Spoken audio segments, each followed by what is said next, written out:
Richard just totally aged me. I'm not that old. It was not 100 years ago, nor was it, 40 years ago, 50 years ago. I'm like 20. So I don't know where Richard came from and got all that. But I thank you, Richard. We have been good friends for quite a long time, like 6 years, I say. And we've come a long way. It is great to see you and to see you just in this position. You missed Linda, but you have definitely filled in, surpassed the shoes that she was wearing and have done an amazing job at Tennessee Commission on Children and Youth. So thank you for your service. I am happy to be here, happy to be amongst a room of friendly folks, a room of people who each and every day know the struggles that we deal with, know the issues that we face, and are willing and able to keep it moving and keep going. And so I'm thank you to be here in front of all of you all. And it is a pleasure just to stand here to talk about on behalf of the Davidson County Juvenile Court all of the wonderful things that this court has been doing. When I think about what the theme is this year, and you think about currents of change and rivers of opportunity, it helps me to look back towards where the beginnings of juvenile court really came from. And as we celebrate the month of March and we celebrate strong, wonderful women, go women, woohoo! The juvenile court's foundings started with some women, some social workers in Illinois in the late 1800s who said, this can't happen anymore. At that time, we were literally sentencing children as young as 7 years old to adult prisons and sometimes even to death sentences. And it took these strong, bold women to say, this cannot be right. We have to make some changes. And they knew how important it was to support our children and to separate them from the adults in the adult system.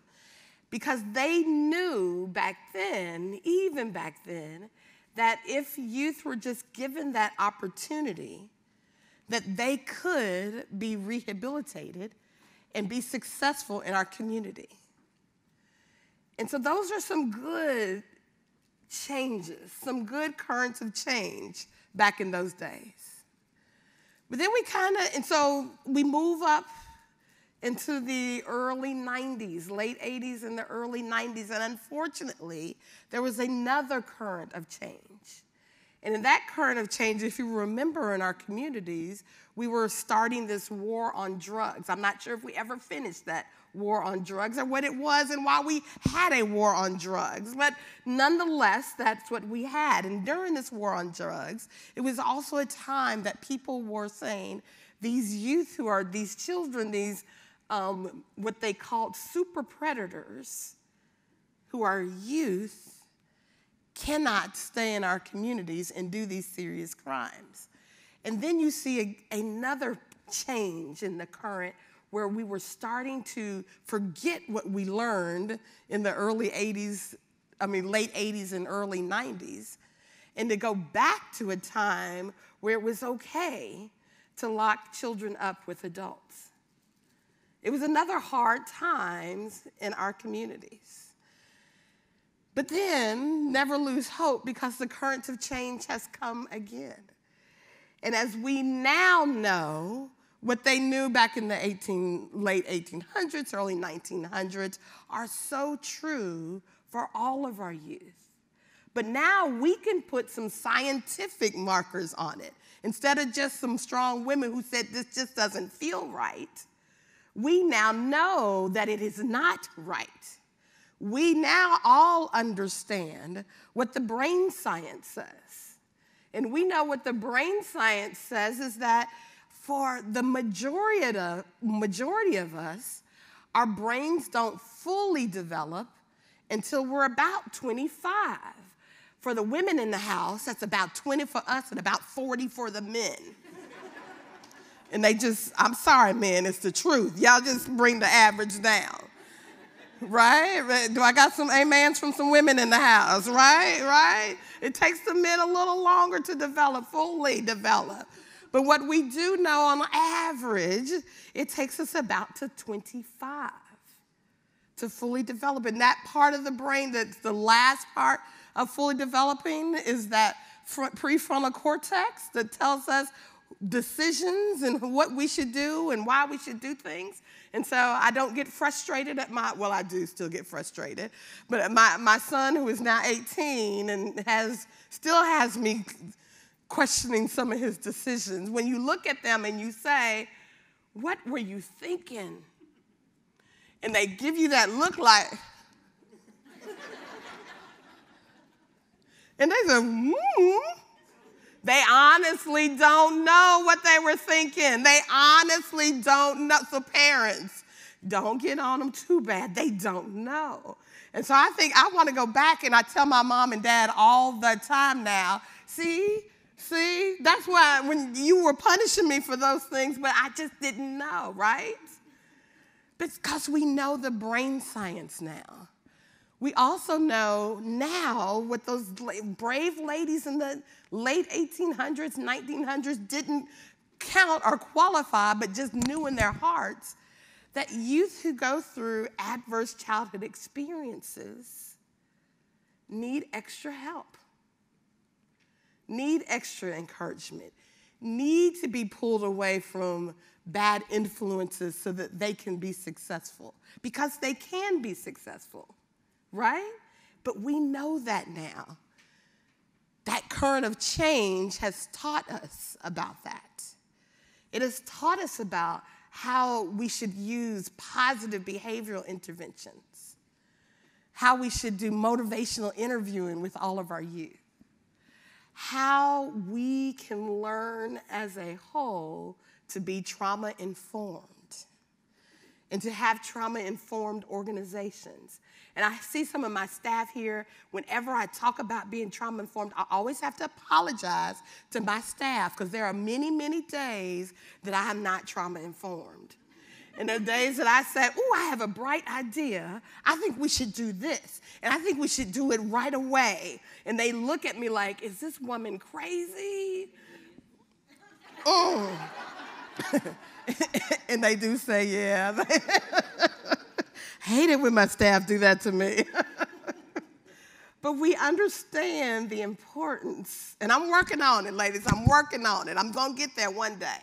But we understand I understand it. It just don't mean I do it all the time. But we understand the importance of trauma-informed and having trauma-informed care.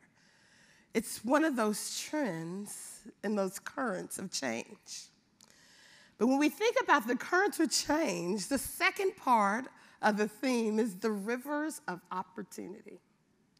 The rivers of opportunity.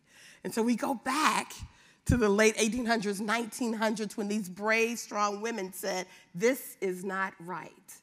And they made a change. They went to the Illinois state legislature and they said, we can't do this anymore. We've got to make a change, and this is why. And that's when the first juvenile courts were started. And within 20 years or so, every state, except for a few, had juvenile courts. And what a blessing that has been. Even when we look at the rivers of opportunity, when the time that people were turning their backs on the thought about retreatment and rehabilitation and were wanting to lock up more kids and put them into the adult system, even in that time period, there was still some rivers of opportunity. There were still many people that wanted to reform. And in fact, as soon as that super predator image hit a peak, it immediately started going down. And juvenile crime immediately and still has continuously gone down. So no matter what you hear in the news about these kids are going crazy, these kids going wild, juvenile crime is still on the decline. And that's because of these rivers of opportunity that everybody in here has been a part of. And I am just excited about Davidson County and the juvenile court here, because now as we continue these trends and as we continue to show how important it is to not just to focus on that youth, but to focus on everything around that youth family, that youth support system, the school, the nonprofit organizations, everybody who has something kind of touch with that youth, how important it is. And that's why we are super excited to start the process of building our new facility, which will be the Nashville's Youth Campus for Empowerment.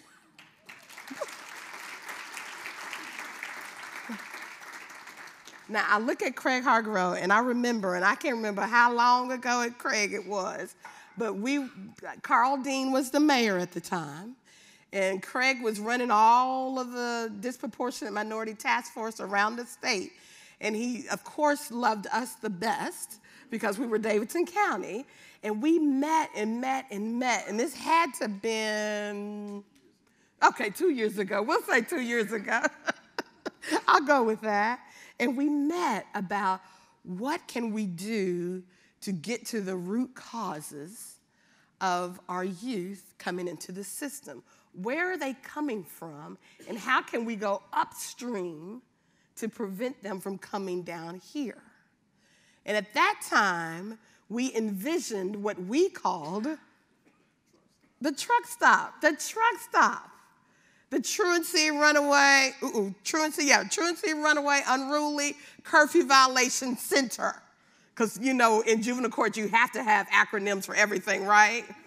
So we were the truck stop.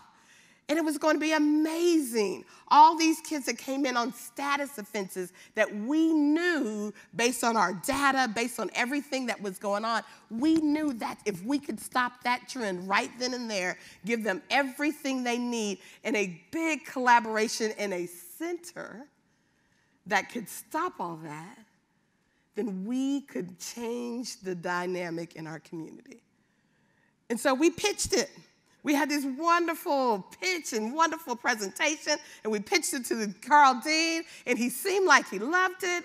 And then a couple years later, nothing happened. And we got a little discouraged, and we said, we're going to keep going, keep going, keep going. And so then we had Mayor Megan Barry, and she had these things called PIPs. They were called PIPs. I can't remember what PIPs stand for. Gladys and I guess Megan in the Pips. I don't know. But in our PIP, we said, let's try it again. Let's pitch this truck stop again. Now, in the meantime, one of the council people said, don't call it truck stop, because I don't want my kids going to a truck stop. And we said, oh, you got a point. You got a good point there. So let's rename that. And so we presented the bridge. The bridge. But it was the same concept, the concept that we would have this collaborative assessment center where these youth that came in on status offenses, non-detainable offenses, could have an opportunity to sit and talk to someone, counsel someone, bring their parent in, even if it was 2 o'clock in the morning, bring everybody in, have someone there 24/7 so we can put that stopgap measures in right then and right there. And Megan Barry loved it. And gave it the initial building study to get this done. So in 2017, they came to look at my building. They said, where can you put an assessment center in this building? Oh, nowhere. You said, yeah, nowhere in this building. So we're going to work towards getting you a new facility where that can happen. Well, then we get another mayor. And David Briley was on board as well, but then he was only there for a little bit. And then we finally got another mayor. And so 4 mayors later, we finally got to do the pitch again and actually got the money to start the project.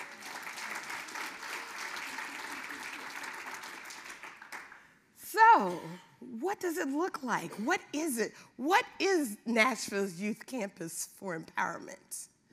It's exactly that. It's a campus. And it's a campus that no matter why you come there, we are going to feed you with everything you need to feel empowered. And so it's going to be like your typical Vanderbilt, Belmont dorm campus. It's going to be trauma-informed. It's going to be wall-to-wall restorative. It's going to have separate buildings. It's going to have an assessment center far, far, far away from the detention facility so that we can finally be on top of our ACA accreditation standards and never, ever, ever take a status offenders to a detention facility ever again. Not even close to them. So we can have a safe house for those parents who just for whatever reason only got along once or maybe twice when they conceived a child, but have forgotten how to get along the rest of the time. A safe house where they can exchange their child, where it's not in the juvenile courthouse or at the police station, but somewhere where it's inviting for everybody involved. A place where they can do therapeutic visitation if that's need to. A place where we can do all of the services. And so when I say, okay, mama, I know you're trying, I know you need this, what you're gonna need is this, that, and the other, just go around the corner and you'll find Steve Hornsby right there and he'll help you. Or go around the corner over this side and you'll find Casa over there and they'll help you. Or go right down the hall right there and that's why Allied Behavior Health will be and they'll help you. A place where we can all be together because we know what happens normally when I say, okay, I need you to go do this and go do that and go that. Okay, I'll leave and I'll see you in a couple of weeks. What happens between the time I step out the door and they go away and they come back? They don't find y'all. They don't find y'all. So with this campus, we can stop all of those gaps by having everybody together and being a part of one big happy family that's taking care of all of the families in our community. So as we look at the currents of change now, I am super, super excited, and we will be reaching out to each and every one of you all and your agencies to be a part of the planning process. And I keep telling the people, okay, this needs to be done tomorrow. And they keep telling me, now, Judge, it takes a little longer than a day to build a building. Rome wasn't built in a day. And I said, well, it was built in 2. So can we go for 2? So again, in my less than non-trauma-formed way, I am trying to get it done quicker than what it can. But we are now in the process of procuring architecture and design, and hopefully that person will be on board in May. And then we will start the design process. And hopefully by the end of the year, we'll have the actual big money for how much we need. And we'll ask the council to support us and to give us that money. And then so the next year, we'll be able to start putting the shovels in the ground. And so they keep telling me 4 years out, we will be ready to open our doors and say, welcome. I'm going to give them 3. I'm going to give them 3. But we are almost there. I am just excited. I invite each and every one of you all to jump on this boat as we ride this river of opportunity and be a part of our Nashville Youth Campus for Empowerment. Nice. Thank you.